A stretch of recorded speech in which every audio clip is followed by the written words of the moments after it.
Hi everyone, welcome to Industry Talks. My name is Akimumi, and today we have with us Michael Iloba. Hi guys, Hi Michael. how's it going? Michael is a Nigerian photographer who specializes in fashion and portrait photography, and more distinctively in architectural photography. Yeah, and is a master's degree holder from the New York Film Academy in LA. I also went to the New York Film Academy, but I studied film, so I think that was how.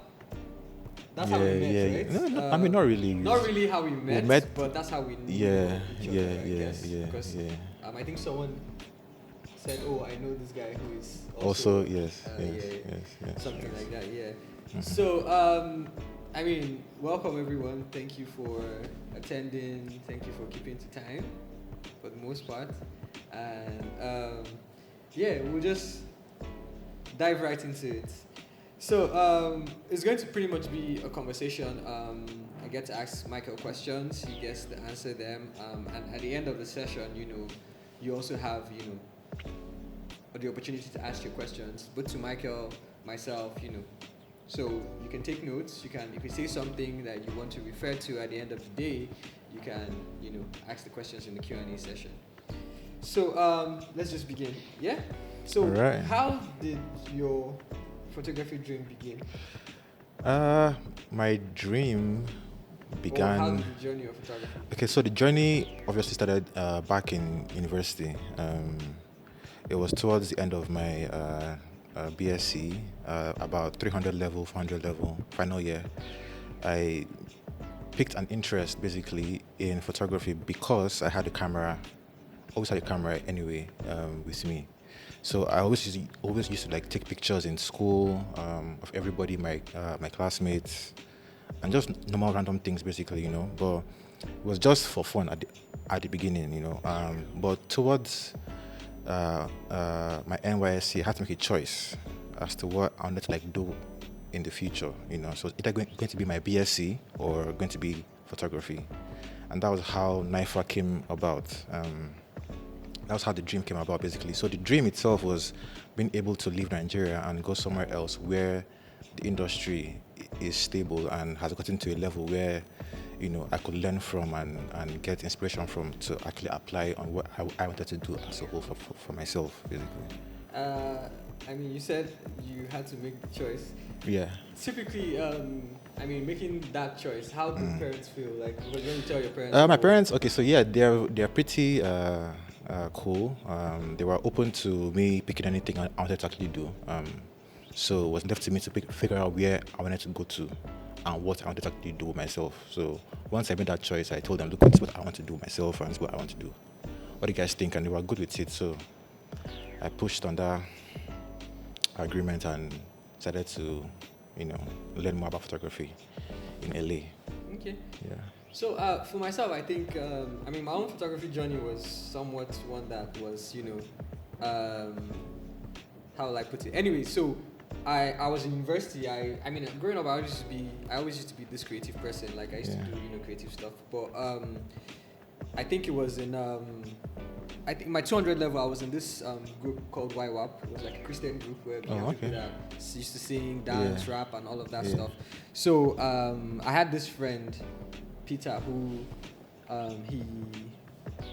we wanted to. So YWAP had an event we wanted to attend, and we wanted to, then the whole rave of having custom T-shirts and stuff.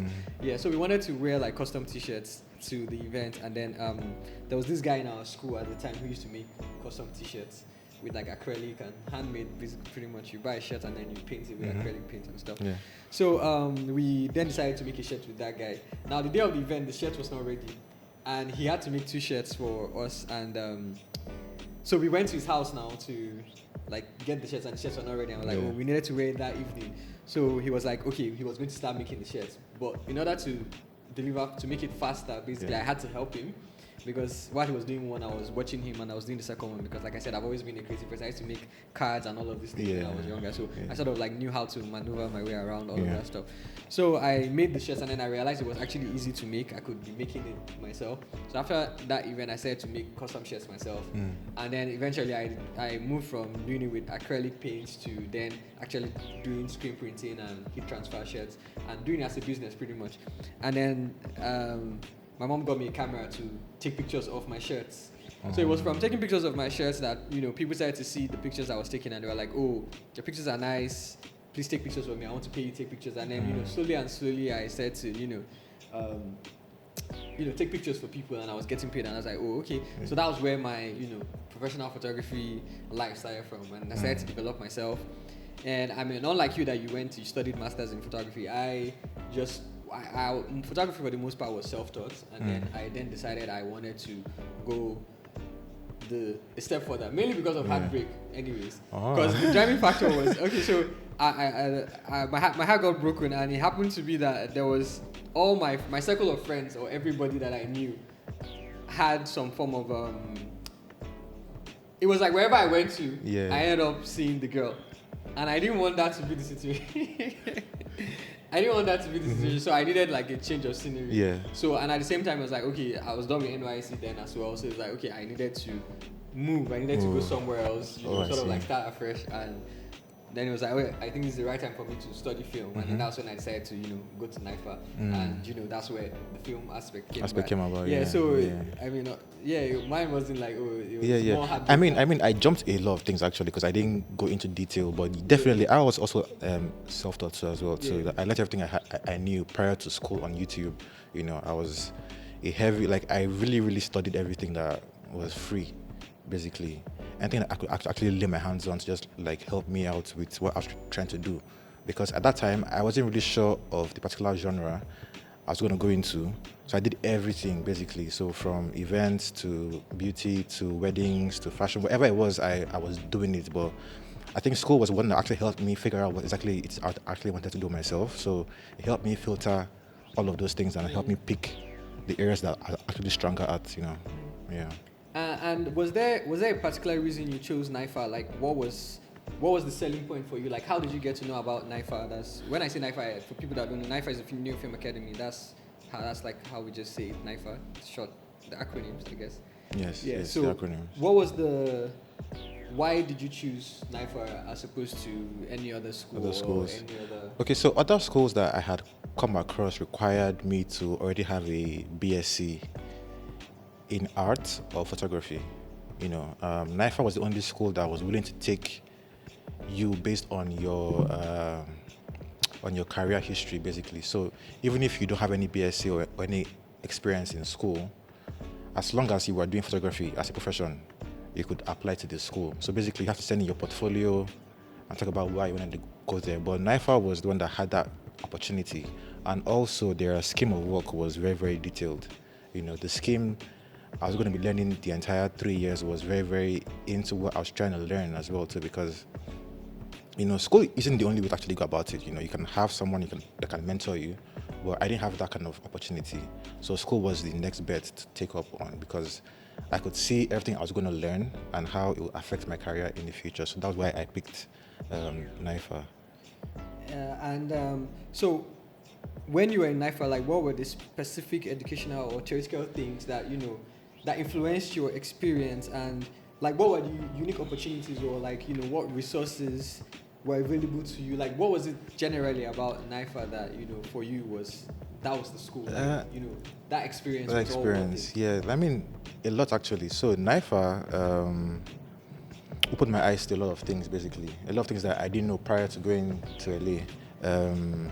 First of all, it was interesting to actually see how they used or worked with equipment. So basically, here in Nigeria, we are very limited by how we shoot our photography. It's very, very simple, really. But over there, because of how far they have come, it's more of a bigger production than it is what we do here. So seeing all of the equipment that they had available to use was, first of all, alarming because I had no idea what they were. First of all.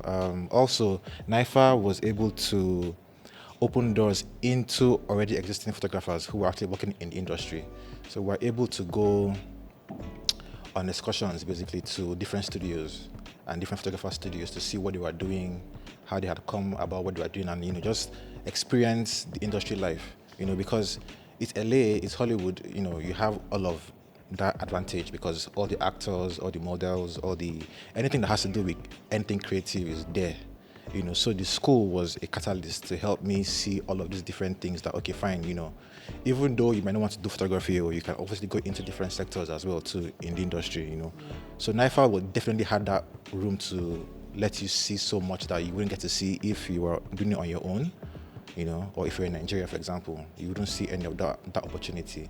But NIFA was able to actually open my eye to that. So second thing you asked me was what the theoretical aspect of things. What was it about, like the theoretical aspects? Yes, like, I mean, like you said, most of the things we learned ourselves, on YouTube and all of that, it's mostly like practical. Technical, you get exactly, to see mostly technical because, yeah. I feel like a lot of people these days, we have, or myself, it's most important, I have like a very low attention span, so it's like, if I have to, I don't read books, so if I have to spend so much time, reading something to understand, I'm discouraged. But then when I see something visually, or like when I see a video explaining, okay, this is exactly how you, like, I'm more of a practical person. So like, show me how to do it, I'll learn how to do it. Yeah. But what I realized was, like, I mean, going from somebody who had no idea about films, when I went to NIFA, because then I used to think, whenever I see, like, a movie that maybe, it was like a POV from it. Let's say someone is watching a TV, for example, and it was sort of like the POV from the TV showing the person seeing the TV. Yes. I always used to think the camera was inside the television.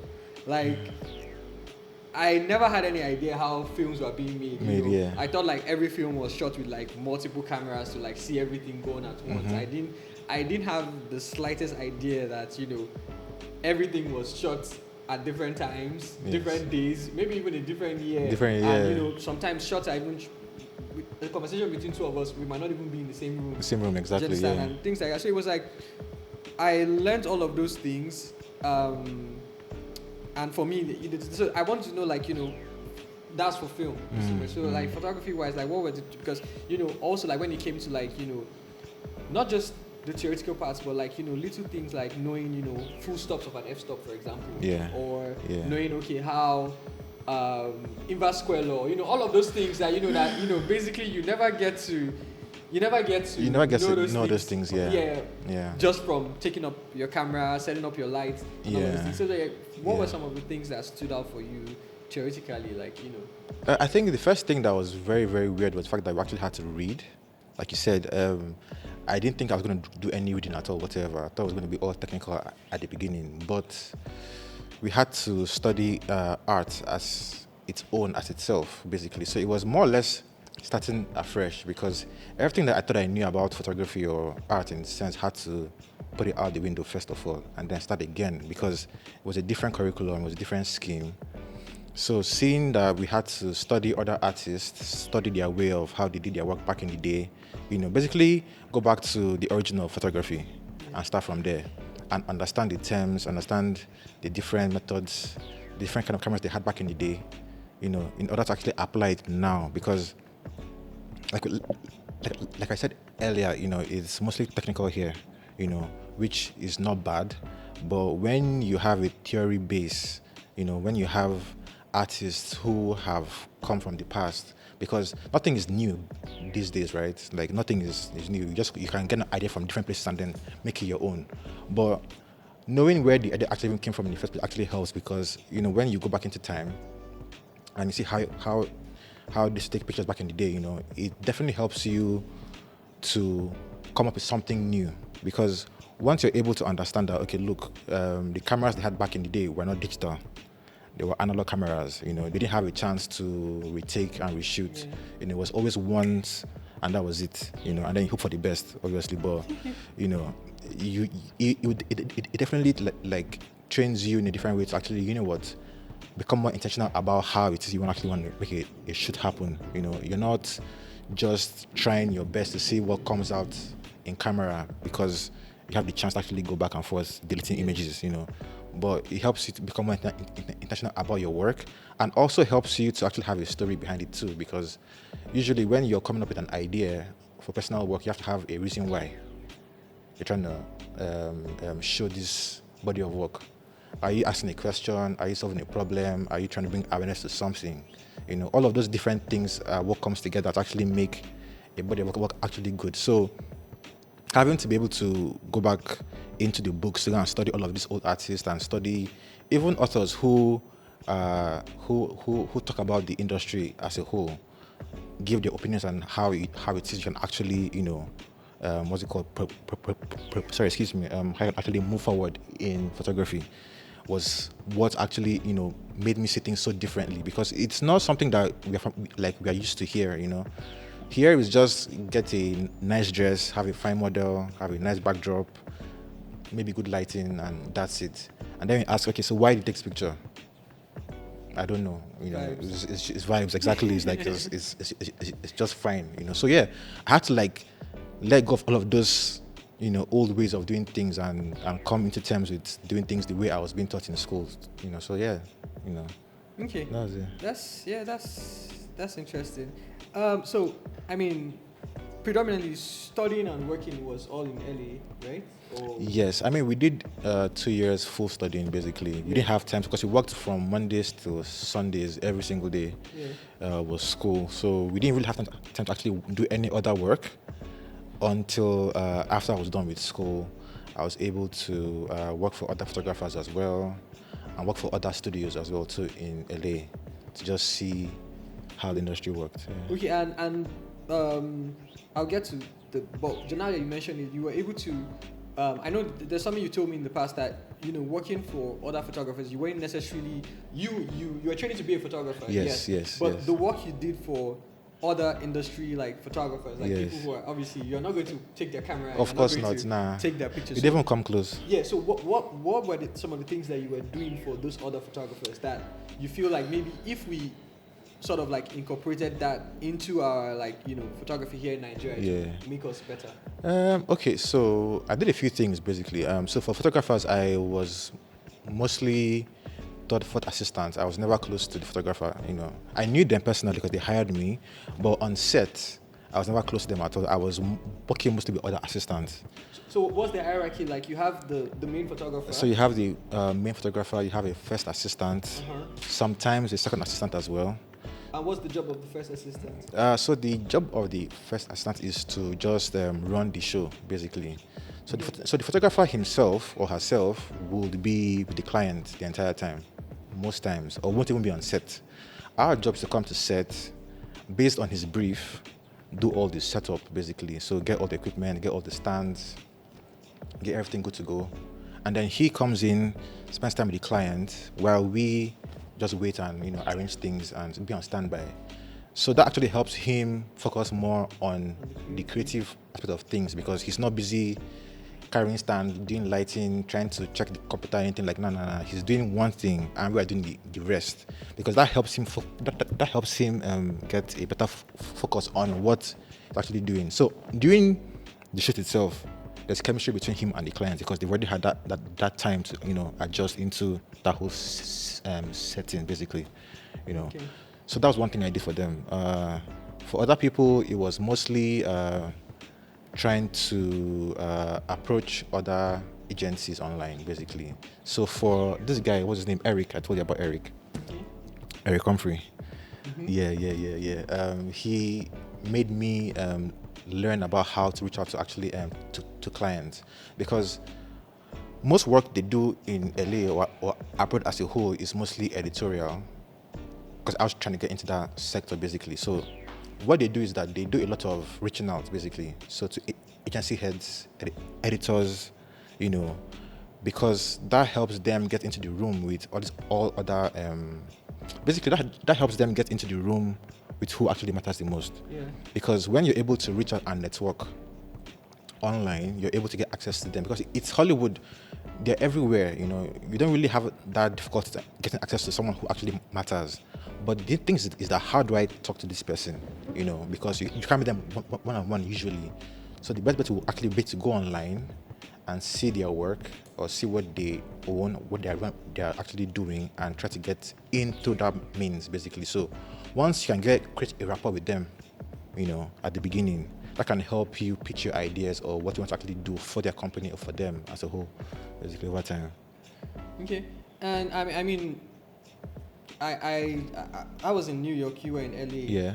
I know New York pretty much had every ethnicity, pretty much that Oh, of course, yes. Was LA was the same? Oh, right? was the same, Okay, yeah. Because I know, New York, every restaurant you go to, every waiter that's serving you is it an actor or an artist, model or something? Yeah. Because that's the way it is. There's so many.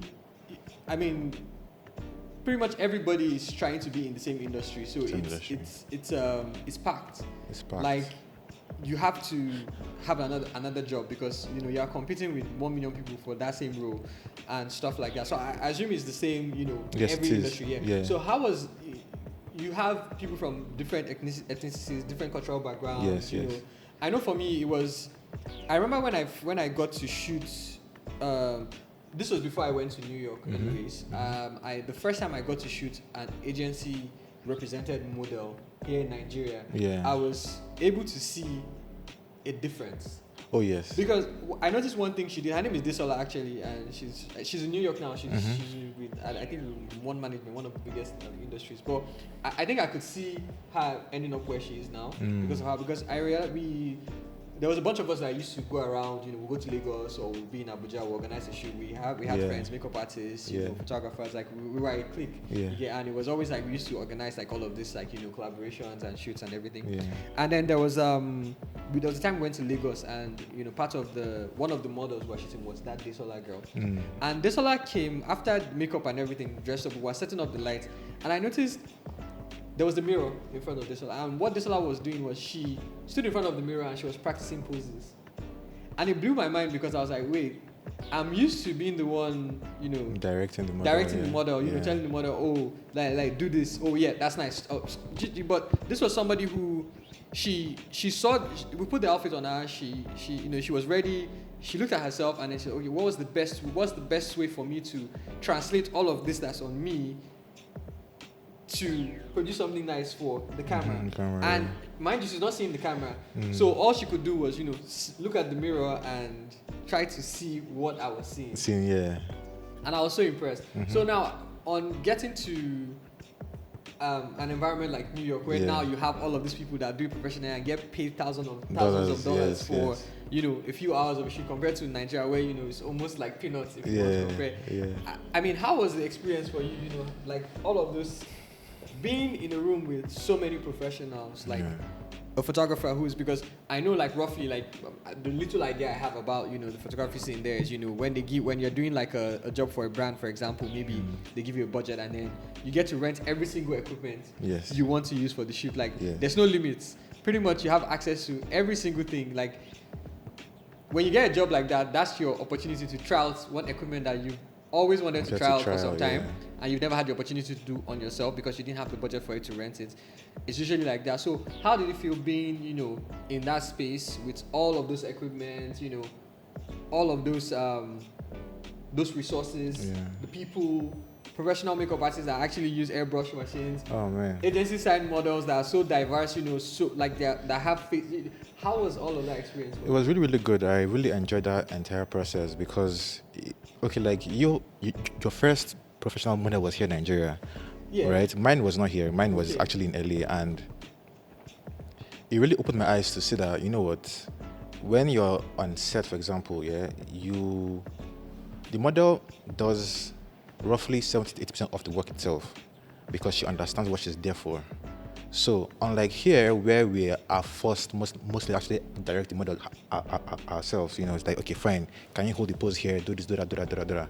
When you give them a brief, usually, because of the fact that they're experienced, they're able to emote all of these things, from the camera pretty much easily because it's something that they've always been doing for a long time, right?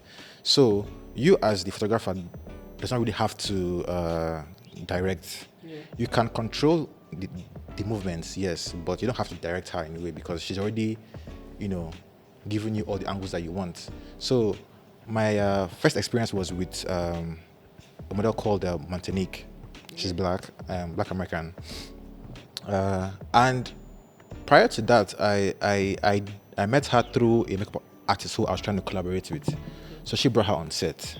So when I saw her when I saw her the first time, I was just in awe because of how she looked. Because models look a certain way. The ones that actually know what they're actually doing, you can tell, but just how when you look at them, like they carry themselves in a different way, you know. So once it was time to actually shoot, she made the thing look so effortless, you know, that I just kept on taking pictures the entire time. Because she just kept on giving me different angles, different poses, and I was so blown away because it was something that I wasn't used to. I'm used to directing the model and telling her what to do, you know. But having experienced that put me on a different level now because now I can't go back to anybody lower than that level because it's like if you're working with someone that knows what they're actually doing and makes your own life easy, you don't want to go back to doing the things you were doing the way they were before, you know. So having that experience opened my eyes to the need to always have someone who was actually good at what they are doing on your set. Not just because they are fine or because they do good, but can they translate it into pictures? Can they emote this look and make it make sense to whoever is actually looking at it, you know, at the beginning? That's one. Secondly, equipment. Now, when I first began school, I had no idea what they had in front of me because what I was used to was just my stand and one flashlight, and that was it, you know. But over there, you have an array of equipment that, trust me, when you even see them, you wonder what actually you even using this one for, you know. So, getting access to that allowed me to understand that, you know what, when you're having a production, for example, it's beneficial to be able to have access to all of these things that you need because it makes the work come out even better. When you have to improvise, it works, yes, but you know it doesn't really give you what actually want to like show people. But having access to the equipment because abroad they have rental houses where you can just walk into and pick up what you want to actually use for your set. Unlike here, we have to actually own our equipment ourselves, you know. You have to buy your camera, buy your lens, buy your lights, buy everything, and it's so capital intensive that you can't really sustain that for a long time, you know. But over there, all you can have is your camera, and everything else you need in a studio space is available for rent. So your C-stands, to your lights, to your softboxes, to your sandbags, to your diffusers, to flags, the list goes on and on and on and on. But I was able to, even after school, I thought I had seen everything. Because in school has its own studio and has everything everything that you actually require. But in the industry, it's one step even higher because what they use there is different because they usually or mostly produce films. So the same level of production you have for a film is what you actually have for a photo shoot as well too. So even for the guys I was working for, there were times when I would have to go to the studio space early in the morning to go carry equipment in a truck, not in my car, because of how much we're actually carrying. So we're carrying so much equipment that on a good day, we won't even use everything, but have everything there and available just because anything can happen, you know. You rather have it have it there than to be sorry and say, oh my God, I wish I actually brought this thing. Yeah. You know, so you have multiple stands, multiple lights, multiple everything, pegs, hangers, what's the thing called? This thing you used to the steamer, the steaming machine for straightening clothes. Oh, like steam irons. Steamers, yeah, steam irons. Like you have so much things that here, when you think about it, like most studios don't have those things because we don't require them. I mean, he has them, of course, because he has seen the lights anyway. But you know, like most places don't have these things that they actually require because once you've seen these things, you can't unsee them. Once you know it, you can't unknow it because like okay, now that I have been to LA and I'm here, how can I put out the same level of work I was putting out there here? It's difficult because here we don't have the access to that much equipment, but you know, you don't have to now improvise obviously because you're in Nigeria and because we are still a bit backward in a way, you know. But being exposed to that level of how do I put it now? That and resources was just life changing because it made me see things differently completely, you know. And made me see why the art itself was expensive. Yeah. You know, Because you wonder why is it so expensive? Why are they charging so much money? Because on a good day, a typical shoot will go from probably 5 to like 10, 20K dollars, right? For a photo shoot.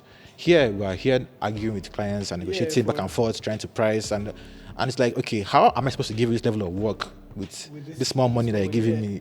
It won't happen, because then they give you a mood board and start showing you pictures of people that are on a different level than you, and they want that same work for the 1,000 naira they're trying to like pay you. It makes no sense, Mentioning that, like, coming back to Nigeria, like, how was it for you? Because, like, I'll give you an example of, like, okay, so for some time when I came back to Nigeria, I tried to, was it be that same person I was in New York? I mean, lucky for me, I'd come back with all the equipment I had bought because I made a decent amount of money. Yeah. I also saved up while I was working, so I was able to buy my medium format camera. I was able to buy pro photo lights. I was able to buy brown color modifiers. I was able to buy all of these things. And when I was coming back to Nigeria, I had this whole like, yes, this guy is coming back to take over. Like, as in, you guys are dead in Nigeria. Like, I'll finish you people. Like, I had this whole,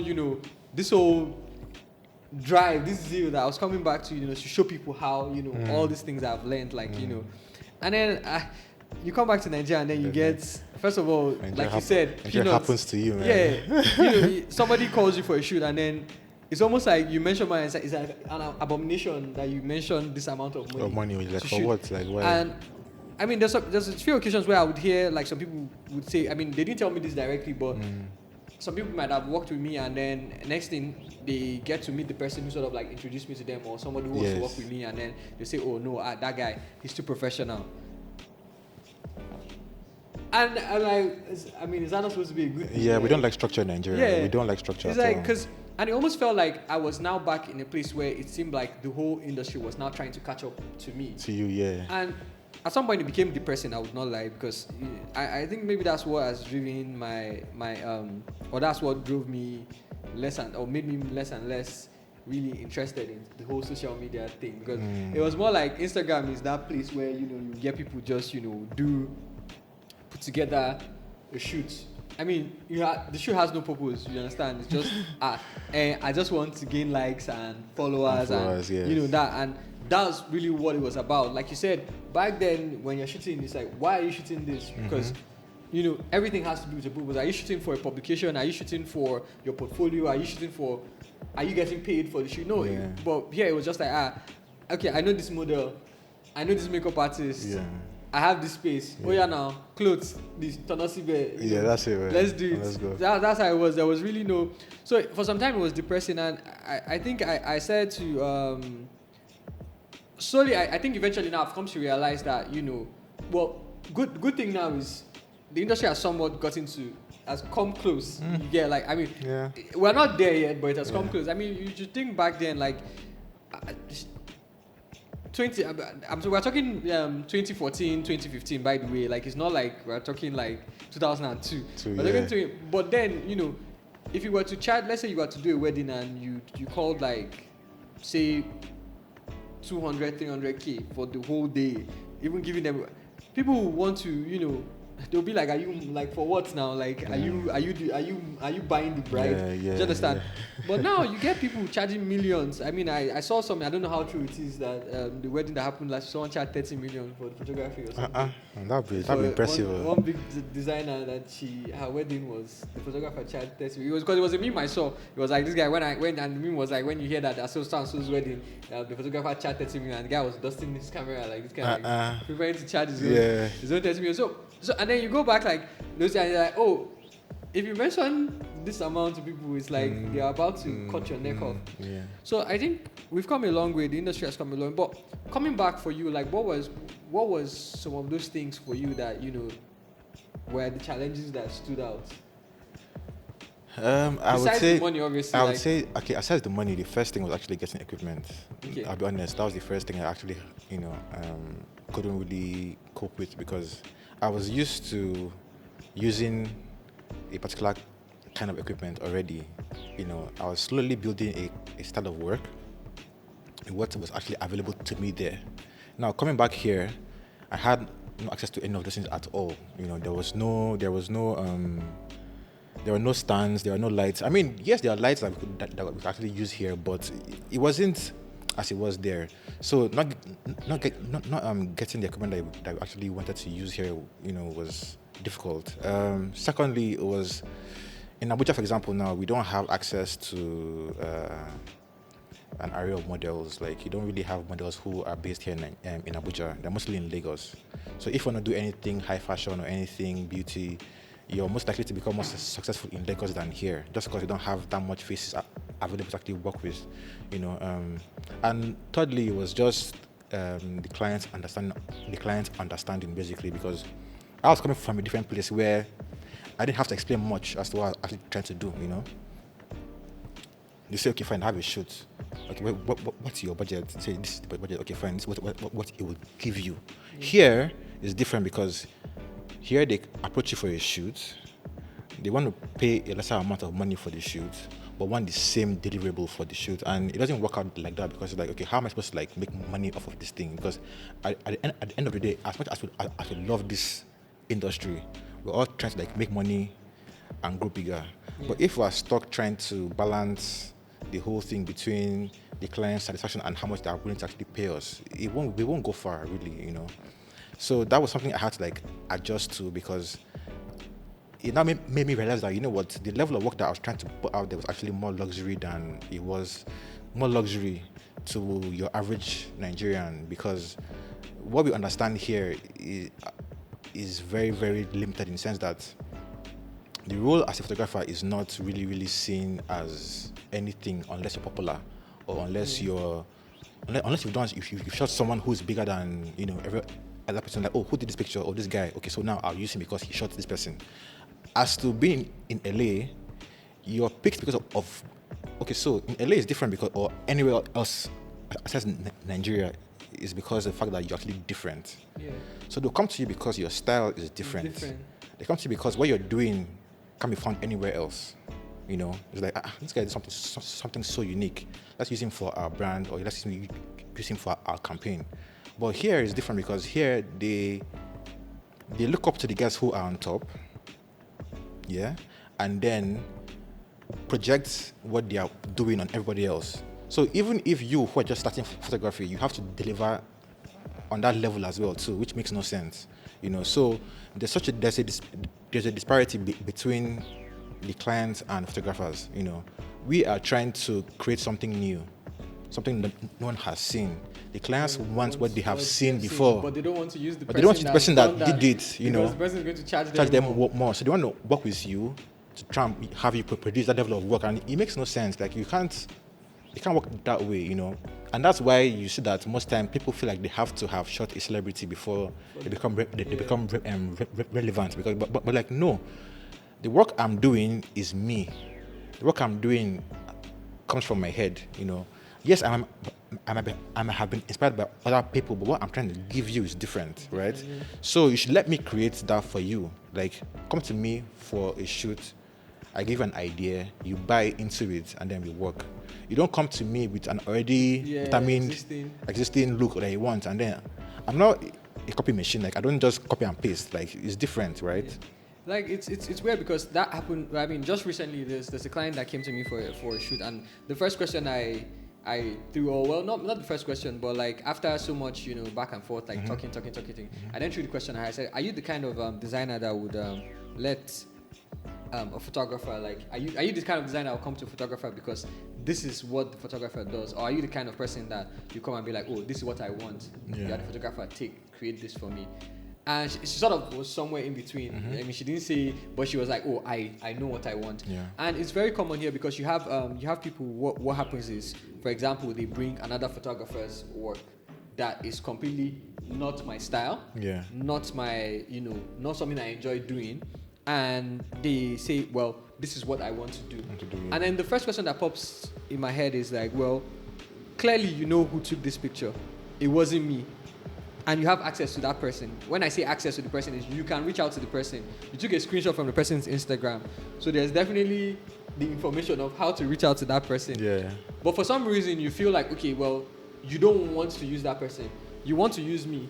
But now you've completely ignored my style, and then you want me to now shoot this other person's style. And it's like, well, why don't you use this person? Yeah. It's like, well, I want to use you, but you don't want to use my style. Yeah. Like, it doesn't make No, it any doesn't sense. make any sense at all. And it's like, I mean, but at the same time, I mean, just like you said, as much as we're in this, and it's because we're creative, we also have to, we have families to feed. So what you see happening most times, you end up taking those jobs and you try as much as possible to give the person what they want while still maintaining some form of dignity or like, you know, all of that. So, it's, I mean, but like I said, I mean, slowly but surely. Yeah, but I mean, one thing I've realized though is, I mean, it never goes wrong when if you can create a style that's, you know, yes, it might take a while for people to, you know, buy into it. Yeah, but there's always your right client. I'm of the opinion that you have the right client for you, because what I realize is most of the times when you, the most troublesome clients are the ones that, you know, wants to pay the least amount of money. Oh yes, that's they are always nitpicky about so many things. From the beginning, I almost always know the troublesome clients. Oh because, yeah, you do. You know, it's always like, and I think I don't know if it's a thing of them not understanding how you. I don't know. I really don't know why it's that way. But anyways, that aside, just talking about being distinct. Yeah. One thing I know, I mean, besides the whole fashion, you know, beauty stuff that you do, I noticed your architectural. For me, that was one thing that, you know, really. I mean, the first time I saw you actually do the Michael Iloba architectural page and all of that, it was mind blowing, because and I had not seen you take the actual pictures up until recently when you actually took pictures of the space, and I actually saw how it works, because, you know, typically every photographer feels like, oh, you can pick up a camera and you can take the picture of a space. It's very easy, right? Yeah. But seeing you work and seeing how much effort you put into, you know, taking pictures, and then now when we now talk about the work that we don't even see, which is the one that the amount of time you spend when you edit post-production. Post-production is actually a lot. Now, what inspired you to, you know, that to do architectural photography? And, you know, because I know, like, if you ask me now, who is an architectural photographer in Nigeria, I'll say Michael. I know no one else. You get, so for me, it's like that's one thing that you do that, you know, stands out to me. And so what drove you to that? Like, why did you? That came about because I was actually hungry, first of all. Okay. The reason I was hungry was because of the fact that the clients who were supposed to actually pay me for my fashion and editorial work were not doing that at all. You know, like, it was an argument, obviously going back and forth, trying to find the right client. And how often do they really come? You know, they don't come in every single time, right? So while I was, you know, still trying to figure that out, I saw that there was a gap in the industry. I mean, there are many gaps in our industry right now, so many gaps actually. But at the time I started off doing architecture photography, I realized that there was actually no one doing it on a really high level. That means that, like, when you look at magazines, for example, you go to like stores, you see their magazines and you see how good the photos are on the magazine. Like, they are really, really done really well, you know. But here in Abuja, I realized that there was actually no one doing that at all, you know. So I took time out to actually, like, you know what, let me be the one to do this. So if that fact that now I can't really make so much money doing fashion and portraits and any other thing, I can do this one here because it's an untapped sector. Yeah. You know, no one's really doing that now, so I can actually do this.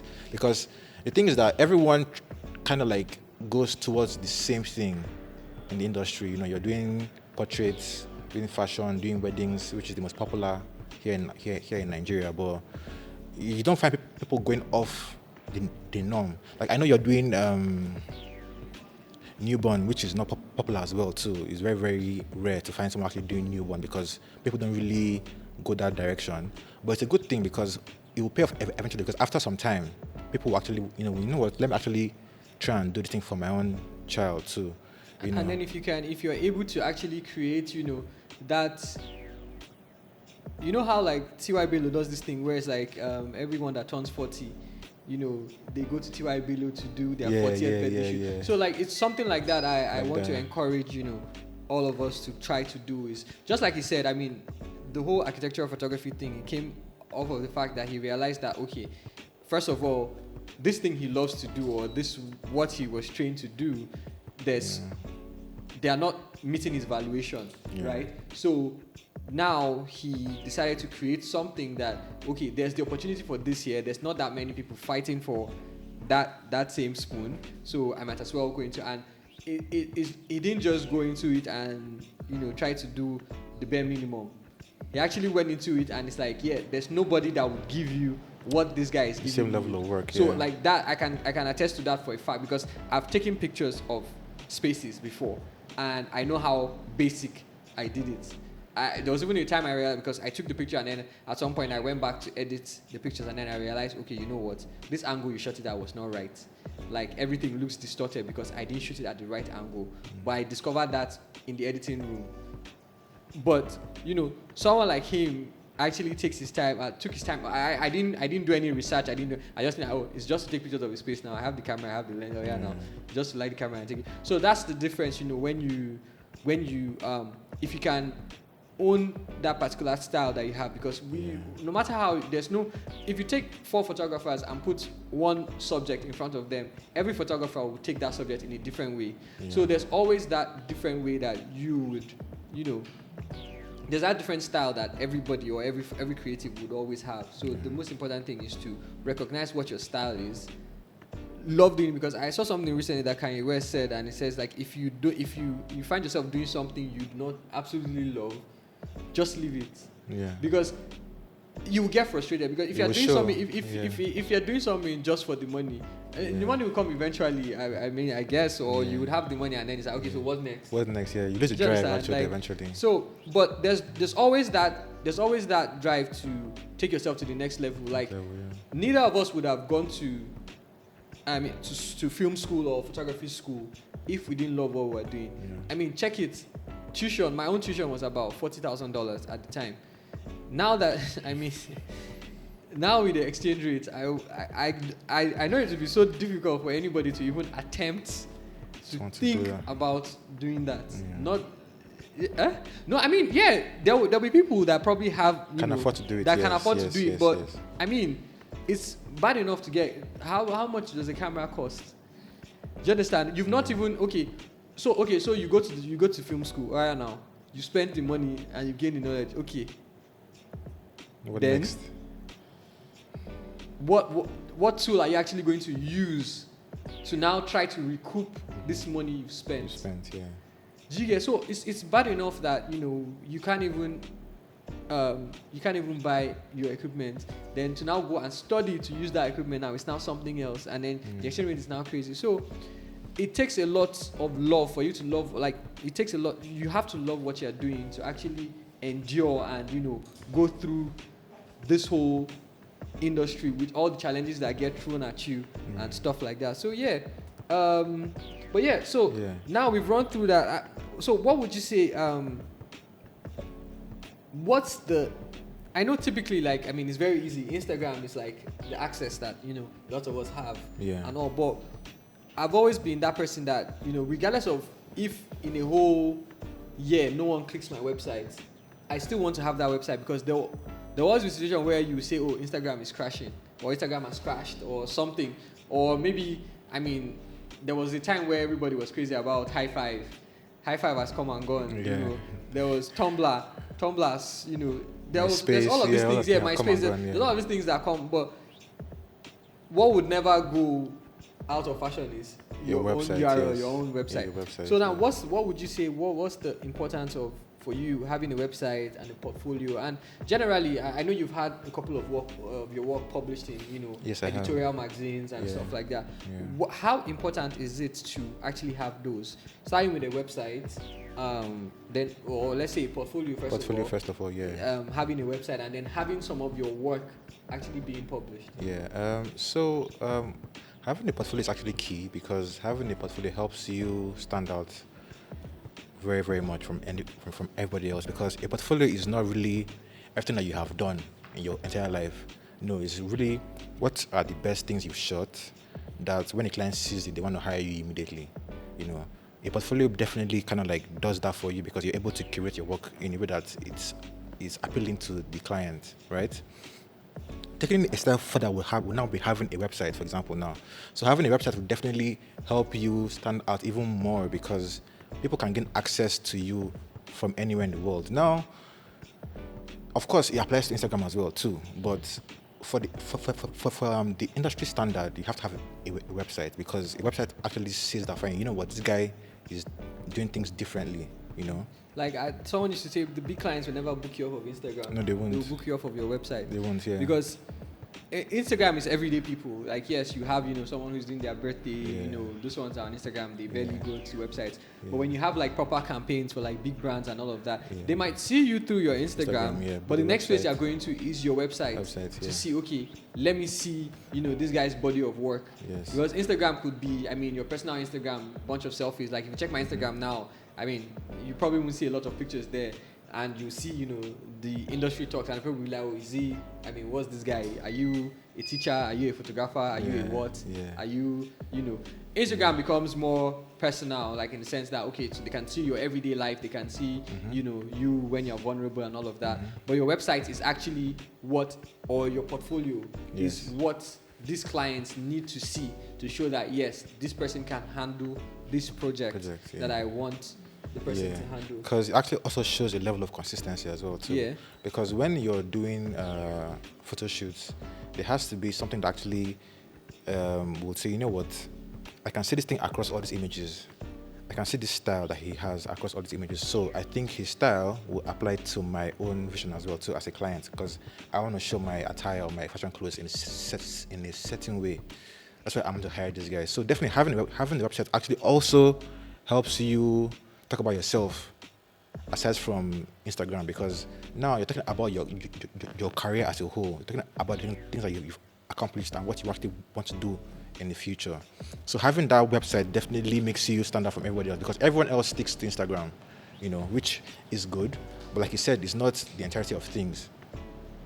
So having that website, having a portfolio, and also doing personal work every now and then, because aside from client paid work, I also advise that we try to do our own personal work too. We try to say something for ourselves, as to, because yes, you could see what these clients have paid for and what they've gotten, but what am I trying to say for myself? Because at the end of the day, big brands or big brands that have the budget to actually hire you will not hire you off what you have done for other clients. They'll hire you for your personal work. So like I said earlier, abroad, like in LA now, for example, now they'll hire you because you're different. Now, if you check most popular brands like Nike or Adidas or anything like that, you see that they're all different campaigns that they have.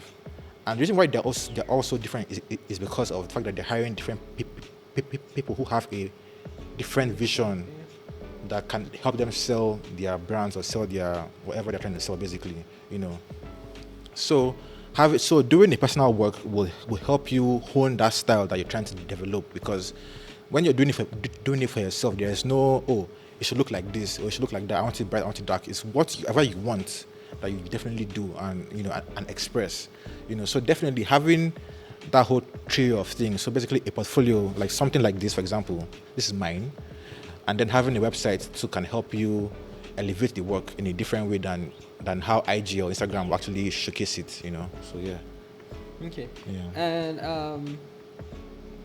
And let's go to like some of your work, like your portfolio, basically, and see some of the pictures. Like talk us through some pictures, where you shot them, or maybe I'll take like your a couple of like your top campaigns. Like tell us, why this.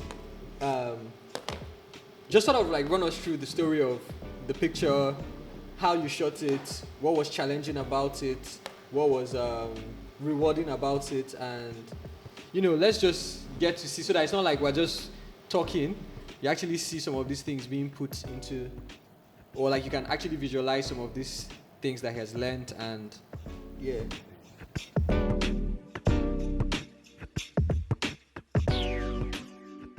Okay. So that we get to see a lot more of this pictures in person and actually see them on print. So I just want to, before we go into the Q&A session, I just want us to just quickly just give if you were to give one very, very big advice to these guys or people who are trying to start in the industry and get, to this point, like what would you say is one advice that would be something that would be most valuable to them? Most valuable. I would say keep taking risks. Keep going into areas that haven't been tapped into in Nigeria, because at the end of the day, the industry will catch up eventually to this level of work that we're putting out here. But for everyone who's doing what they're doing right now, and you feel like, oh, it's not really paying out at the moment, just keep doing it too. Because I started doing architecture and interior photography because I didn't have clients that are willing to pay for this kind of work. So I was able to keep to push creating work like that. Now, at the beginning, it wasn't really successful because it didn't make sense to them to pay that much money for a space that they own. Do you understand? But over time, I started seeing the value in the work, because you have a space that you spend so much money in decorating and making look nice, and for most clients, they put the spaces online as well to try and attract more clients to come to the space. So if it's not done well, if you don't really get to see it the way you see it in person, it won't really sell like that. So I would say that keep taking risks on what you actually want to do, and keep doing personal work as well too, because personal work would definitely take you to a different level. I know you do a lot of personal work, Blessing, right? So that's something that can definitely help in the long run over time, because that way you're able to build your skill, you're able to build your style, and clients know you for that style of work. So they'll definitely come to you for what you are able to create for them, doing that, So I think that would be it, taking risks, yeah, because it's not something that we like to do here, let's play things safe in Nigeria. Like, what, I just keep doing weddings because it pays a lot. Yeah. But then how much creativity do you really have in the weddings, that you're doing? Not much, really. At some point, you get burnt You get out. bored, because actually it pays, yes, but it pays for how long? If you don't have the love for it, or doing something that hasn't been done before, people will just see us under wedding photographer, and that's not what you really want, Okay. So yeah. If I was to give an advice, I would say, I think, because what I realize is, or one thing I've come to terms with is like, I think if we start to look at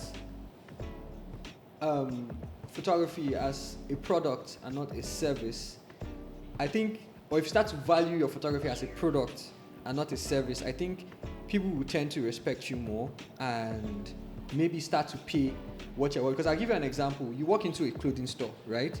And let's say there are no price tags on the clothes, but you see like 5 clothes that you like, and you pick those 5 clothes, and then you go to the till to go and pay, and then you ask how much, and maybe let's say they tell you those 5 clothes are 200,000, and then you say, all I have is 150,000.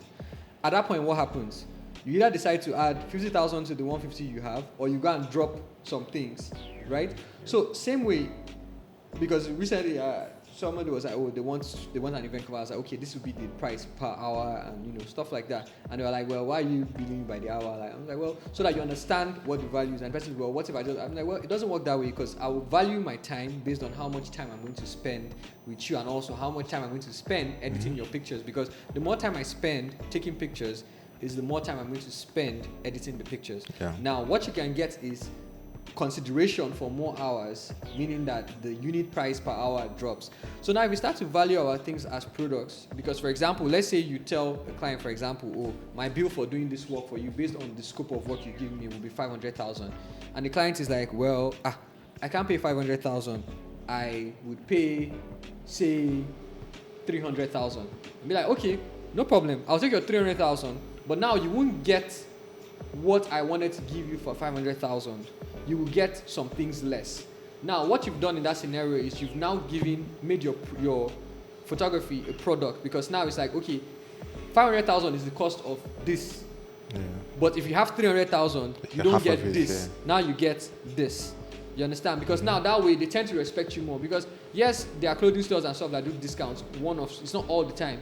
So whenever there's always the thing of like, oh, give this discount. For me, I'm less prone, because why do I have to give you a discount? Am I going to be going in discount all year round? Like at every single opportunity there is, every single celebration or stuff, you expect a discount. Yeah. Like I'll give you an example. This is a photography studio in a building that has multiple services here. There are clothing stores, there are perfume stores, and all of that. Now, if I go into any of those stores and I want to buy something, I probably won't even meet the owner of the store there. I'll probably just meet the salesperson, and then they tell me, oh, this is the price. I won't say, reduce it now, give me discount. They'll say, no, this is the price. If I can't pay at that price, I get it. But then they come here, and then it's the reverse of the case, because it's like, oh, it's a service. So they can't really, see or quantify it. Yeah. What they just feel like is a service, it's not a product. But when you start to treat your photography like a product, then that way people start to respect you more, and then they now, you get more value for your work. And most importantly, always value your time, because the bulk of the work we do, people don't see it. I mean, just like you said, the baby shoot, Juliet, you spoke about, you spent 6 hours doing that shoot, 2 loops. But mind you, you've spent years before that owning your skill, perfecting your skill to be able to do that shoot in 6 hours. Now, after you're done with that shoot, when the clients have gone home, you will now remain on your computer and spend a few more hours making the picture perfect for delivery. Mm-hmm. Now, they don't see those. All they've seen now is the 6 hours you spent with them, and they feel like, well, that's what I'm paying for. Yeah. But no, that's not the case. For example, the two of us, we went to school, we paid tuition. You're paying for the tuition that we've spent, the time that we spent in school, the time we spent practicing, the knowledge we've gained. That's now okay. And then that's even, besides that, the conceptualization, because when someone comes to you and say, maybe I want to shoot a lookbook, I want to shoot it, you now sit down and think, okay, what's the best way for me to, photograph this person's style based on what this person has? You do your research. They don't see that research that you do. They want us to come that day, and then that. So yeah, but yeah. So we've come to basically the end. One more thing, yeah. Okay. I was gonna say that also we should try and collaborate more. I feel like it's something that we don't really do here as creatives. Well, I mean, I won't say everybody shall, but in one opinion, I like to do that because I'm a photographer, yes, but I would not be the one to hire, or if, for example, I had a campaign to shoot now, for example, I'm one person.